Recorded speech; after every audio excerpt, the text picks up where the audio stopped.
My grandma's Pampangan, so instead of calling her Lola, I call her Inang.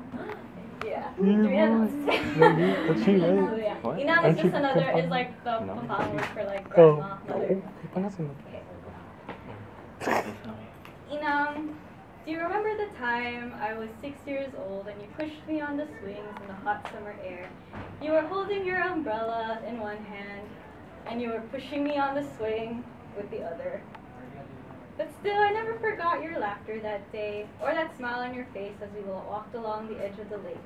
You were telling me that Los Angeles wasn't that different from the Philippines, because the same sweltering heat seemed to be swallowing you whole, and your children and grandchildren were living and breathing in both places. But I wish I had been old enough to ask you, Inam, why your eyes seemed to crinkle with some faraway sadness, and why your laughter seemed to be resonating with a bit of hesitance. I wish I could have asked you how you felt being here in America amidst this babble of languages, a plethora of places, and cultures, traditions, and beliefs that were so unfamiliar to you. I wish I could have asked you, Inang, how you felt when you ate your first hamburger. How different was it from your toyo, your kanin, and the patis that you sipped like it was a hot, warm bowl of soup? How did you feel when you took your first step alone in downtown LA? How did you navigate yourself through the winding tunnels of the metro, the rivers of working class people, and cops zooming in and out in their patrol calls, all without knowing a word of English? I wish I had known, Inang, that you would be lying back home in the Philippines, 14 years later, brain silent from a stroke that struck silently, and eyes that were once deep orbs of brown have suddenly become white and shiny.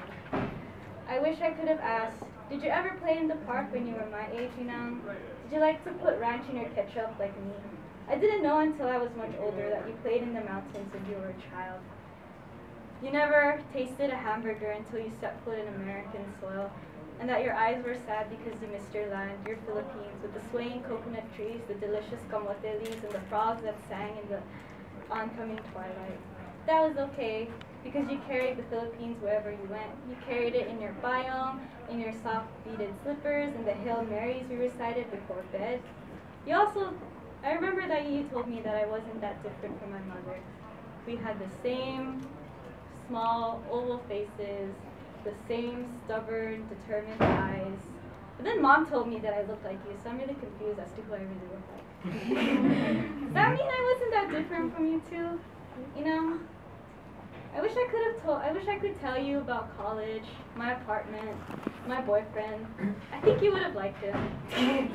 Except he doesn't speak Tagalog, so I don't think you two would be able to communicate very well. But you can smile at each other. And he smiles a lot, so yeah.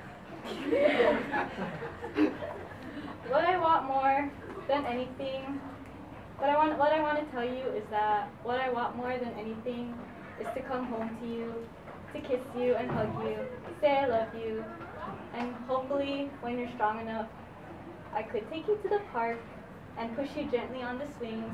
I could hold my payong over your head so the sun doesn't get you. And I can tell you all about America, and that being there is nothing compared to being here with you in the Philippines.